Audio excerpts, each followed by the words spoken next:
एक तरफ योगी 2027 के चुनावों में हैट्रिक लगाने के लिए ताबड़तोड़ जनसभाएं कर रहे हैं, बूथ अध्यक्षों के सम्मेलन में शामिल हो रहे हैं। वहीं सपा मुखिया अखिलेश यादव और उनकी टीम देश में अराजक तत्वों को प्रश्रय दे रहे हैं। सत्ता में आने के लिए तिलचट्टों का सहारा ले रहे हैं। वो तिलचट्टे जो मोदी योगी को गोली मारने की बात करते हैं, वो तिलचट्टे जो भारतीय सेना को गाली दे रहे हैं, दिल्ली पुलिस को गाली दे रहे हैं, जो सनातन को गाली देते हैं, दिल्ली पुलिस को, बीजेपी, इंडियन आर्मी, जो भारत मां को अपमानित करते हैं, जो महिलाओं पर, पुलिस वालों पर, पत्रकारों पर हमले करते हैं, वो सभ्य समाज का हिस्सा नहीं हो सकते हैं। ये जो बांटने वाले लोग हैं ना, ये सपा कांग्रेस के नाम पर जितने भी नमूने हैं, याद करना जब आपके ऊपर संकट आता है सबकी बोलती बंद हो जाती है, ये सबका मुंह बंद हो जाता है, कोई बोलेगा नहीं।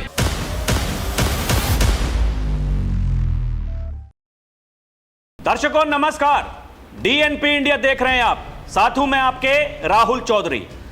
देश में तानाशाही चल रही है, देश का बेड़ा गर्क करके रख दिया है, सब कुछ अपने अनुसार करते हैं। विपक्ष की आवाज दबाई जा रही है, छात्रों की आवाज दबाई जा रही है, और उसकी यार्ड में जो आंदोलन होता है वहां देश विरोधी एजेंट जाकर के बैठते हैं और सरकार की छवि को धूमिल करने के लिए यहां नेपाल, बांग्लादेश, श्रीलंका, म्यांमार बनाने के लिए कुत्सित प्रयास होता है।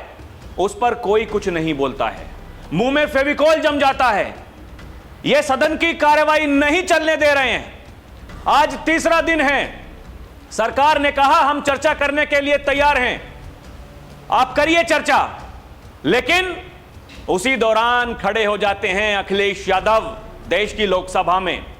दर्शकों आप देखिए तो सही, चुनाव उत्तर प्रदेश में है, अखिलेश यादव संसद में है, लोकसभा में खड़े होकर के कह रहे हैं छात्रों की आवाज को दबाया जा रहा है, हम सड़क पर नहीं उतरते, लेकिन आप यहां बोलने को तैयार नहीं हैं। अरे पहले दिन से कह रही है सरकार चर्चा करेंगे, बताइए किस मुद्दे पर करनी है। और ये जब जब चर्चा करते हैं दर्शकों, किसी मुद्दे को लेकर के आते हैं, ये तब तब फंसते हैं, क्योंकि इनका इतिहास ऐसा है। वो सामने वाले वो घास खाने वाले नहीं हैं। आप रोटी खाते हो, आपकी तरह वो भी रोटी खाते हैं। कहा किरेन रिजिजू ने सरकार चर्चा करने के लिए तैयार है, करिए चर्चा, लेकिन यह पता ही नहीं उन्हें कहना क्या है। लोकसभा के स्पीकर यह कहते हैं कि मैं तुम्हारे यहां जो पर्सनल मुद्दे हैं, जो लड़ाई है, उसको सुलझाने के लिए नहीं बैठा हूं, चर्चा होगी नियम के अनुसार होगी, करिए चर्चा। क्या करेंगे, क्या करेंगे? क्योंकि इन्हें केवल तमाशा दिखाना है। ये देश के सामने जो नजीर पेश कर रहे हैं, पूरी दुनिया उसको देख रही है। इनका जो एजेंडा है पूरी दुनिया उसको देख रही है। इनको क्या लगता है ये करेंगे, और कुछ लोगों को समझ में नहीं आएगा। आप बताइए दर्शकों, हमने पहले भी कहा, हम फिर इस बात को कहते हैं, नीट का मुद्दा है, पेपर लीक बिल्कुल नहीं होना चाहिए था, लेकिन सरकार ने संवेदनशीलता के साथ में काम किया या फिर संवेदनहीनता के तहत काम किया। आप उस बात को समझिए। क्या आरोपी जेल में नहीं है? क्या सरकार ने दोबारा वो टेस्ट नहीं करवाया? एक तरफ खुशियां मनाई जा रही है और एक तरफ यहां मातम मनाया जा रहा है। दिल्ली में मातम किस लिए है? क्या लोकसभा का चुनाव है? नहीं है। क्या विपक्ष के पास में बहुमत है? नहीं है। बहुमत एनडीए के पास में है। वो नेता कोई यहां से हिलने को तैयार नहीं है जो इस समय गठबंधन में है, वो किसी भी पार्टी के हों, वो इसी बात को कहते हैं मोदी जी के नेतृत्व में काम कर रहे हैं। और तो और अभी बंगाल में देखिए, वहां चुनाव बीजेपी ने जीता, टीएमसी पार्टी टूट गई। उसके बाद में वहां के नेता ये कह रहे हैं कि हम बंगाल के विकास के लिए मोदी के नेतृत्व में काम करना चाहते हैं, हम इंडी गठबंधन के साथ में नहीं बैठेंगे, हम सरकार के साथ में बैठेंगे। वो बागी गुट टीएमसी पार्टी का, जिस ममता बनर्जी का बंगाल में कुछ बचा नहीं, वो कहती हैं मैं दिल्ली में आकर के जंतर मंतर पर प्रदर्शन करूंगी। वो जो अपने बंगाल में राहुल गांधी को और ये जितना भानुमति का कुनबा है, चाहे वामपंथी दल हो या कोई और से दल, उनको घुसने नहीं देती थी जब तक वो वहां सत्ता में थी। आज उनको दिल्ली आना है, कॉकरोच जनता पार्टी के धरने में बैठना है और इनको योगी को हराना है। दर्शकों, हमने पहले भी आपसे कहा था, ये धर्मेंद्र प्रधान का इस्तीफा मांग रहे हैं पहले दिन से। हालांकि हम इस बात को कहते हैं सरकार की गलती है। वो जो यूजीसी का नियम ये लेकर के आई थी सरकार, वो ब्लंडर उस समय जो हुआ था, धर्मेंद्र प्रधान का इस्तीफा उस समय हो जाना चाहिए था।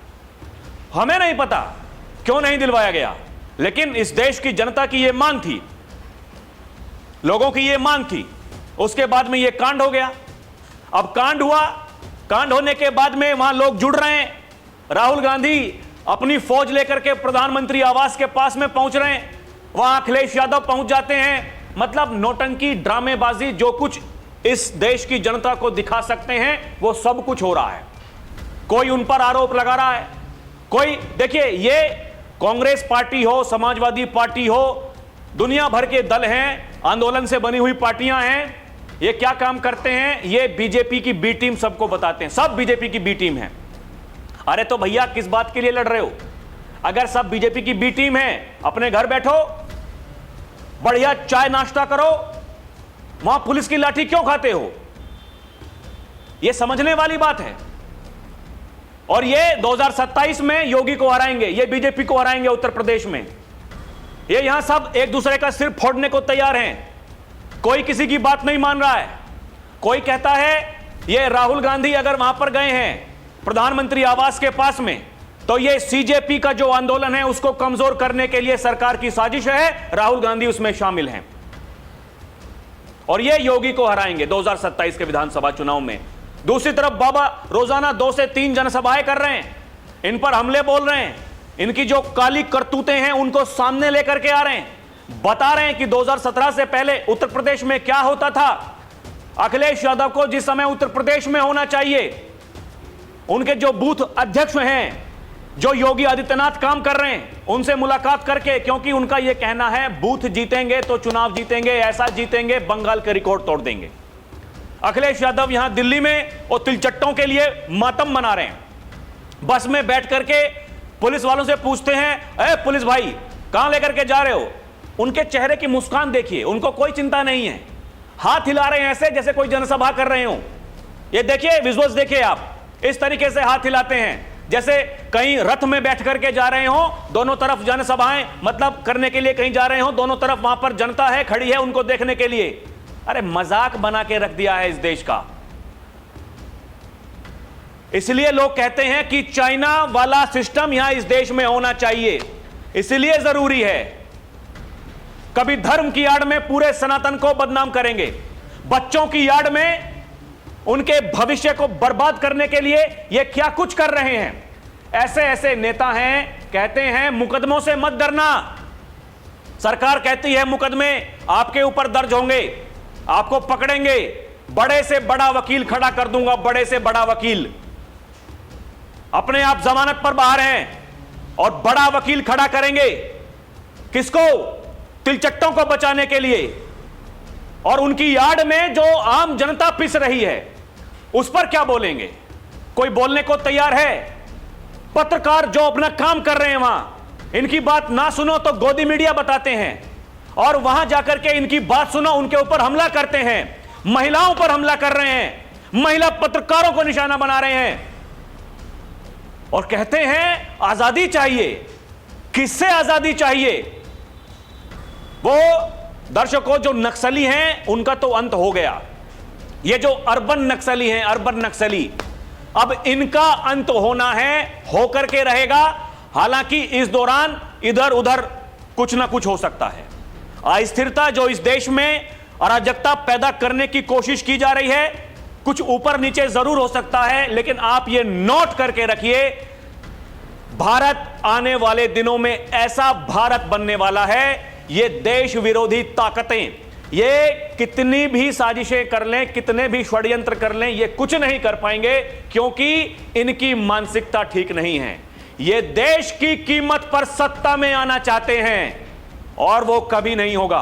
बीते दिन यही कहा था योगी आदित्यनाथ ने एक जनसभा में, आप सुनिए। ये गुलामी की मानसिकता में जीने वाले लोग हैं, इनको विरासत से कोई लेना देना नहीं। इनको सत्ता चाहिए, हर कीमत पे सत्ता, देश की कीमत पर सत्ता इनको चाहिए।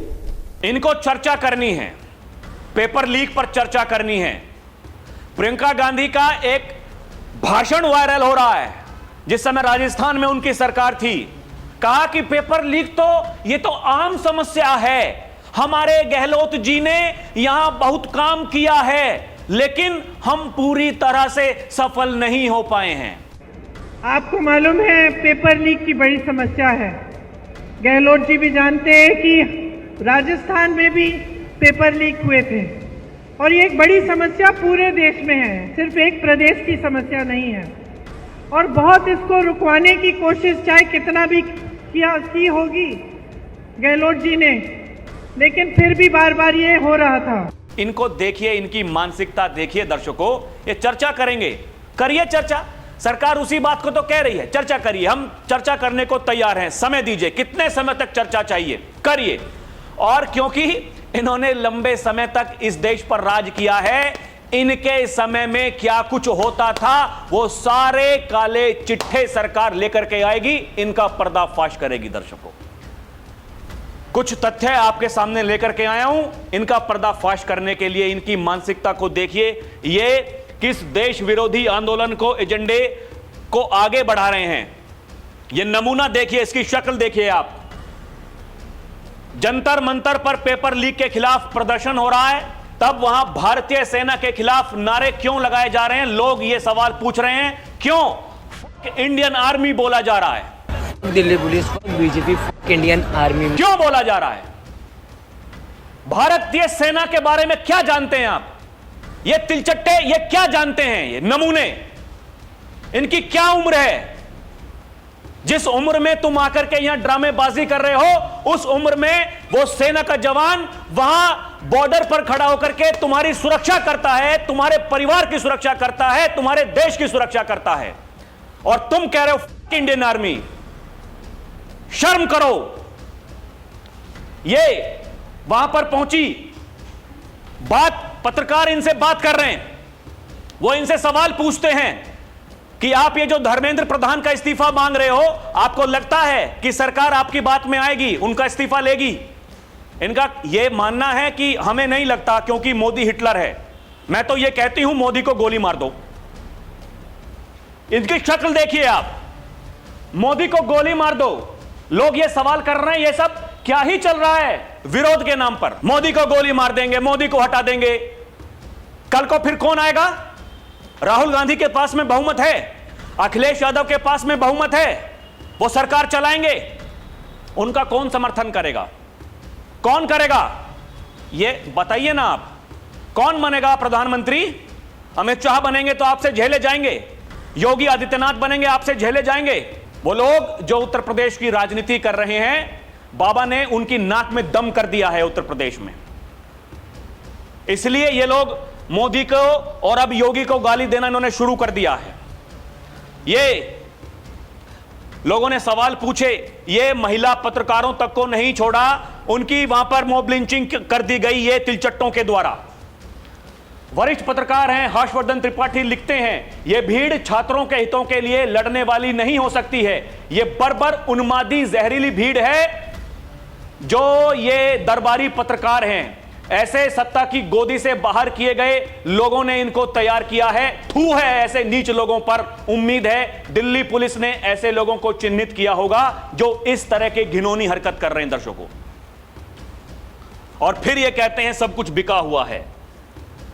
ये एक पत्रकार क्या हालत बना दी है उसकी आप देखिए। ये टाइम्स नाउ का पत्रकार बताया जा रहा है दर्शकों।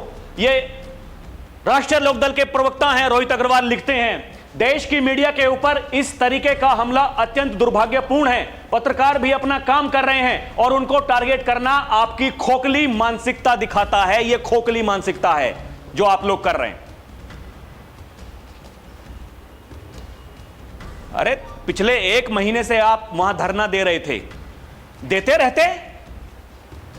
संसद कूच करेंगे, संसद पे हमला बोलेंगे, ये पाकिस्तान है, ये नेपाल है, ये बांग्लादेश है। अराजक तत्व आएंगे, कोई भी दिमाग में कुछ आएगा आकर के कर देंगे। उनसे आप क्या उम्मीदें रखते हो जो इंडियन आर्मी बोलते हैं दर्शकों? अरे सेना के सामना हो गया ना, जिंदगी में भूल जाओगे, तुम्हारी आने वाली पीढ़ियां भी याद करेंगी कि तुम्हारे आका क्या करके गए थे। ये रूबी का लियाकत यही तो उन्होंने लिखा, जो तुम्हारी कथा दोहराए वो स्वतंत्र, जो जमीन का सच दिखाए वो गोदी। आंदोलन तब तक ही जन आंदोलन रहता है जब तक वो असहमति और स्वतंत्र पत्रकारिता दोनों का सम्मान करता है। जिस दिन कैमरे से डर लगने लगे उस दिन आत्म मंथन आंदोलन को करना चाहिए, पत्रकार को नहीं। आज मेरे सहयोगी के साथ जो हुआ वो केवल एक पत्रकार के साथ अभद्रता नहीं है, वो उस लोकतांत्रिक संस्कृति पर हमला है जिसमें पत्रकार का काम घटना स्थल से सच दिखाना होता है, ना कि किसी पहले से निर्धारित पटकथा का हिस्सा बनना।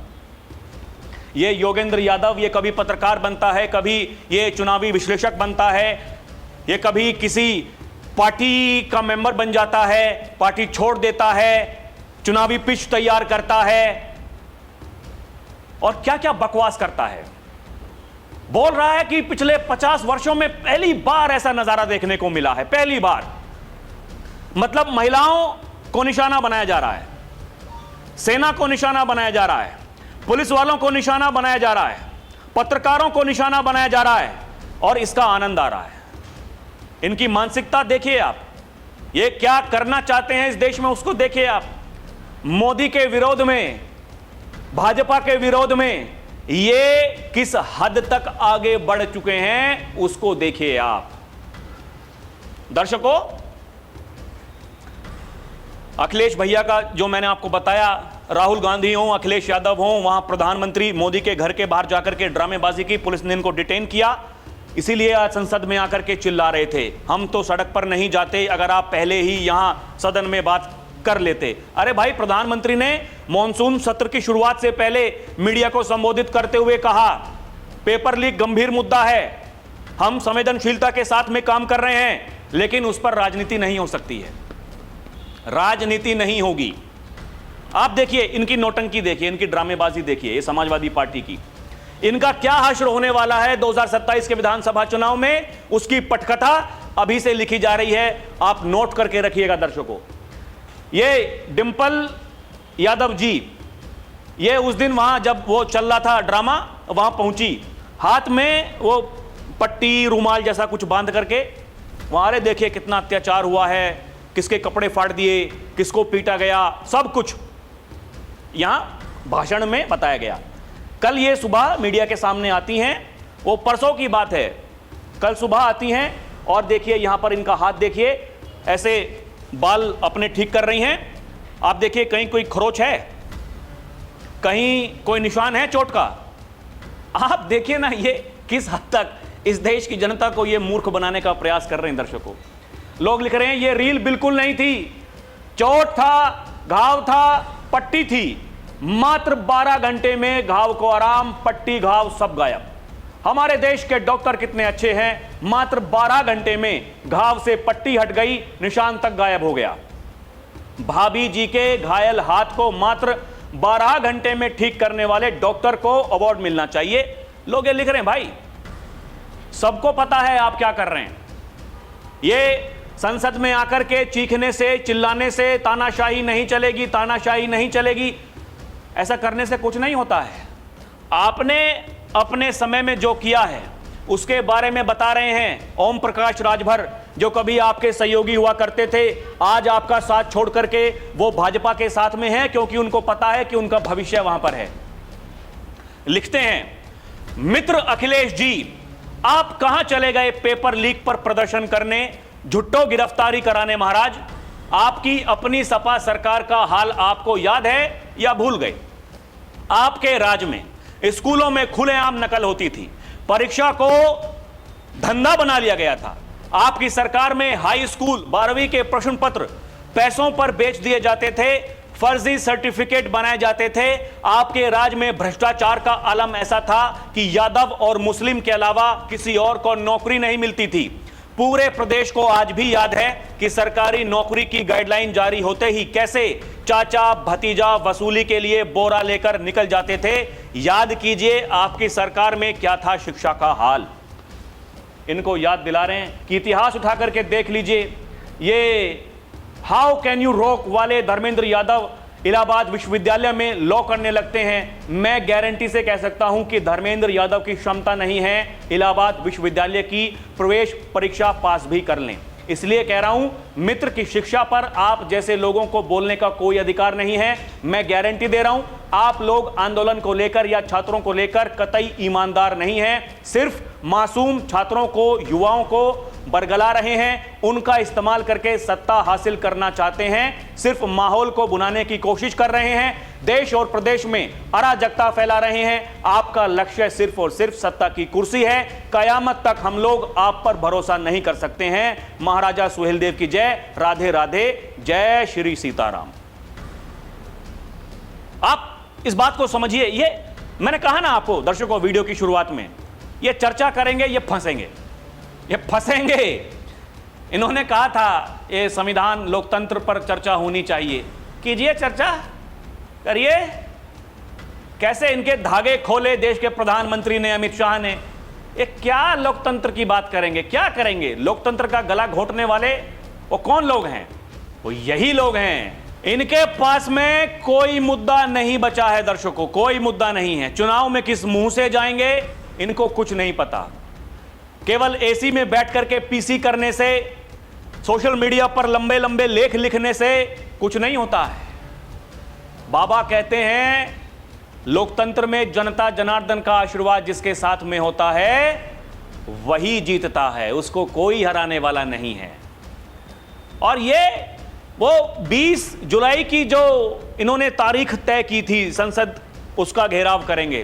कहां कहां से नमूनों को बुलाया गया है, कहां कहां से बुलाया गया है, आप बताइए। देखिए मैं सबकी बात नहीं कर रहा हूं, कुछ लोग वहां जेन्युइन लोग हैं, छात्र जो गए हैं, जिनको दिक्कतें हैं, लेकिन वो दिक्कत, वो परेशानी वो सरकार को भी पता है। लेकिन उसकी आड़ में अगर देश को जलाने की कोशिश करोगे, आगजनी करने की कोशिश करोगे, सड़क जाम करने की कोशिश करोगे, उसका ऐसे ही इलाज होता है जिसके चैंपियन हैं योगी आदित्यनाथ। लोग तो कहने लगे हैं कि भविष्य उन्हीं का है। अभी जब ये सब कुछ चल रहा है, आप देखते रहिए, हाल फिलहाल ये लोग जो कुछ कर रहे हैं, ये खुद अपने आप को एक्सपोज कर रहे हैं। ये खुद बता रहे हैं कि हम कितने बड़े नेता हैं। ये खुद बता रहे हैं कि मुद्दों की कितनी जानकारी इनके पास में है। यही ओम प्रकाश राजभर ने, दर्शकों, वो जो महिला जिसके मैंने अभी आपको विजुअल्स दिखाए, फोटो दिखाई, वो जो टाइम्स नाउ नवभारत की पत्रकार है, इसके अलावा जो और वहां एक और पत्रकार है, ये सब लोग उनकी निंदा कर रहे हैं। ये कह रहे हैं कि लोकतंत्र में आप बताइए, ये पत्रकारों को ही निशाना बना रहे हैं ये लोग। ये आप प्रियंका गांधी की सुनिए। राजस्थान में कांग्रेस जब सत्ता में थी तब प्रियंका वाड्रा पेपर लीक पर क्या बोल रही थी। आप जानते हैं पेपर लीक एक बड़ी समस्या है। राजस्थान में बहुत से पेपर लीक हुए। अशोक गहलोत जी ने पूरी कोशिश की, किंतु पेपर लीक रोकने की इसमें हम सफल नहीं हो पाए। प्रियंका गांधी बड़ी नेता हैं। कुछ लोग ये नमूने ये कह रहे हैं डरने की जरूरत नहीं, मैं आऊंगा, बड़े बड़े वकील खड़े कर दूंगा, सबके मुकदमे वापस करा दूंगा। अपने मुकदमे जो हैं पहले वही वापस करा लो। ये दर्शकों बीते रात की तस्वीरें हैं, वीडियो वायरल हो रहे सोशल मीडिया पर। आप देखिए किस तरीके से आरएएफ के पीछे लोग तलवार लेकर के भाग रहे हैं। कौन है वो लोग?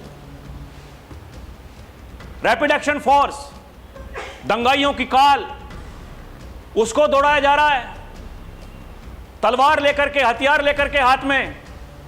वो पैरामिलिट्री फोर्सेस, वो सेंट्रल आर्म्ड पुलिस फोर्सेस, वो पुलिस वाले जो इनकी सुरक्षा के लिए हैं। ये आपने देखा ये कितने, ये आप देखिए इनके बारे में क्या कहा जाए दर्शकों, ये किन शब्दों का इस्तेमाल किया जाए इनके बारे में। वो तिलचट्टे उनकी बातें तो कर रहे हैं कि उनके ऊपर लठ बजाया जा रहा है। क्या किसी के मुंह से एक शब्द निकला कि 100 से ज्यादा पुलिसकर्मी घायल हुए हैं? वहां जो सेंट्रल आर्म्ड पुलिस फोर्सेस के जवान हैं वो घायल हुए हैं? किसी नेता के मुंह से एक शब्द निकला? ये वही लोग हैं जो अपनी सेना से सबूत मांगते हैं। ये वही लोग हैं जो बार बार उनको बेइज्जत करते हैं। और इनके शासनकाल को इस देश की जनता ने देखा है। वही मैं कह रहा हूं, ये जितने भी कुत्सित प्रयास कर लें ये कामयाब नहीं हो पाएंगे।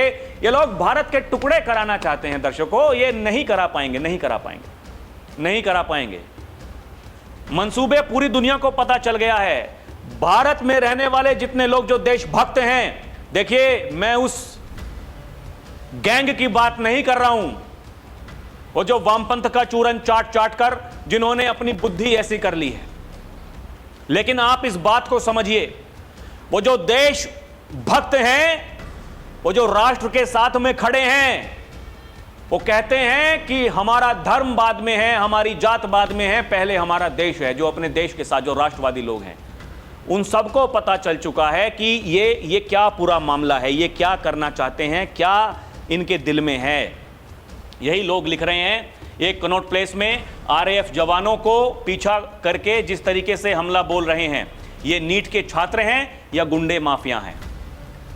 अभिजीत दीप के वो तिलचट्टों का सरदार, वो इस पर क्या कहेगा? दिल्ली में छात्रों के नाम पर अराजकता, हिंसा फैलाई जा रही है। सरकार अब सख्त से सख्त एक्शन ले, वरना यह आग पूरे देश में फैल जाएगी। लोग इस बात को कह रहे हैं दर्शकों। और देखिए, बीजेपी के प्रवक्ता हैं शिवम त्यागी, बाकायदा वीडियो जारी करके ये कहते हैं, लोकतंत्र को इस आंदोलन ने बदनाम किया है। यह आंदोलन देश विरोधी है, धर्म विरोधी है, सनातन धर्म को गाली दी जाती है, यहां भारत मां को अपमानित किया जाता है, यहां महिलाओं पर हमले होते हैं, पत्रकारों पर हमले होते हैं, पुलिस वालों पर हमले होते हैं, यहां प्रधानमंत्री को मारने की बात होती है, यहां संसद भवन पर हमले की बात होती है। क्या यह एक आंदोलन है या फिर एक सुनियोजित षड्यंत्र है, या कुल मिलाकर कहें तो यह किसी आतंकवादी घटना से कम नहीं है? आप सोच करके देखिए भाई, इसमें तो कोई गलत नहीं कह रहे हैं। ये आप एजेंडा देखिए कैसे चलाया जाता है। मैं वही कहा कि ये लोग, आपने 2 दिन पहले 3 दिन पहले एक श्री श्री 1008 स्वामी अभिमुक्तेश्वरानंद जी तथा कथित शंकराचार्य ब्रजभूषण शरण सिंह, बीजेपी के पूर्व सांसद, कद्दावर नेता, जब बाबा ने कहा यह कांग्रेस और समाजवादी पार्टी ने अपने समय में हनुमानगढ़ी में नमाज पढ़वाने का पाप किया था, क्या आपके भीतर हिम्मत है किसी मस्जिद में आप हनुमान चालीसा का पाठ करवा सकें? पत्रकारों के ऊपर भड़क गए भाई, चीखे चिल्लाए, कहे कि गद्दी छोड़ दो योगी आदित्यनाथ, तुम झूठ बोल रहे हो। और जब 2 दिन बाद में इनकी करतूत वो पूरी दुनिया ने देखी है, सारे विजुअल्स, वो फोटो उस समय की वायरल हुए, नेताओं के बयान आए, उस समय के अधिकारियों के बयान आए, संत महंत के बयान आए, आज ये कह रहे हैं हनुमानगढ़ी में उस परिसर में नमाज पढ़ी गई थी। लोग यही कह रहे हैं कि सपाइयों को अब ये बयान ट्वीट करना चाहिए। जब परिसर में नमाज हो रही थी, वहां जगह कम पड़ी तो लोग सीढ़ियों तक वो अपनी जो जिस पर बैठ करके पढ़ते हैं वो बिछाने लगे। बाद में पुलिस ने वहां से हटाया। ये हम नहीं, ये आज तक जैसे न्यूज चैनल में वहां की रिपोर्ट में दिखाया गया है। लोग यही कह रहे हैं कि योगी जी जो बात कहते हैं वो तथ्यात्मक बोलते हैं, वो कोई लाग लपेट नहीं करते हैं। लोग यही कह रहे हैं हनुमानगढ़ी पर मुख्यमंत्री योगी जी सही हैं, ये बोले ब्रजभूषण शरण सिंह। हनुमानगढ़ी पर अपने पिछले दिए बयान से घुमा फिरा कर पलटे ब्रजभूषण शरण सिंह। बयान के बाद उठे विवाद को लेकर कहा हनुमानगढ़ी की सीढ़ियों पर नहीं, परिसर में नमाज पढ़ी गई थी। अरे तो यही तो कहा था बाबा ने, हनुमानगढ़ी में नमाज पढ़वाने का पाप आप लोगों ने किया था। 2 ही दिन में याद आ गया, केवल 2 दिन में। इस षड्यंत्र को देखिए आप। नेता देखिए, 2 दोस्त हैं, एक साथ बैठ करके काम करते हैं, खाते पीते हैं, एक वहीं रह जाए, एक आगे बढ़ जाए। संपत्ति आपके पास में कितनी बड़ी हो वो कोई मायने नहीं रखती। आपके आसपास में मैं कह रहा हूं 2 से 3 जनपदों में लोग आपको जानेंगे। एक वो नेता है जिसने अपना सब कुछ छोड़ करके अपनी पूरी जिंदगी इस देश के नाम कर दी, और चाहे देश के प्रधानमंत्री नरेंद्र मोदी हो या फिर अब उत्तर प्रदेश के मुख्यमंत्री योगी आदित्यनाथ हो। चिढ़, किस बात की चिढ़ है? उसकी छवि को धूमिल करने के लिए ऐसे ऐसे बयान दिए जाते हैं। दर्शकों, गद्दी छोड़ दो, तुमने दी थी गद्दी, तुम छुड़वा दोगे। मजाक देखिए आप, ये मजाक, क्या मजाक इन्होंने करके रखा है। दर्शकों, इधर ये तिलचट्टे प्रदर्शन करते रह गए, कल वहां मध्य प्रदेश में यूसीसी बिल सरकार ने पास करवा दिया। अब वो बनेगा कानून और सबके समान अधिकार। मोहन यादव ने यही कहा, उन्होंने कहा जो हिंदू हित की बात करेगा वही देश पर राज करेगा, ये मुस्लिम तुष्टीकरण बंद करो। साथ में उसके नारे लग रहे थे। इधर दिल्ली में मीडिया कवरेज राहुल गांधी के प्रदर्शन पर, वो इधर से उधर जा रहे थे, भैया अरे देखिए राहुल गांधी ने तो वहां तहलका मचा दिया है, वहां मोहन यादव ने यूसीसी बिल पास करा दिया। जाइए, लोग यही कह रहे हैं। विधानसभा में हुंकार, बयान है, कहा है जो हिंदू हित की बात करेगा इस देश पर राज करेगा। वो गए दिन गए। मुस्लिम तुष्टीकरण, वो जिस तरीके से वीटो पावर आपको लगता था, हमारे पास में इतने वोटर हैं। असम में, बंगाल में क्या हुआ, एक जगह 40% हैं, एक जगह 30% हैं। ये देश की जनता अब जाग चुकी है, ये सनातनी जाग चुके हैं, देशभक्त जाग चुके हैं। कितने इस तरीके के नैरेटिव चला लो, कुछ होने जाने वाला है नहीं। दर्शकों, बाकी आपको क्या लगता है हमें कमेंट करके बताएं। अभी के लिए इतना ही। देखते रहें डीएनपी इंडिया, हर खबर भरोसे के साथ। हमारी आपसे अपील है, आप हमारे चैनल को सब्सक्राइब भी करें। बहुत बहुत धन्यवाद। जय हिंद, जय भारत, नमस्कार।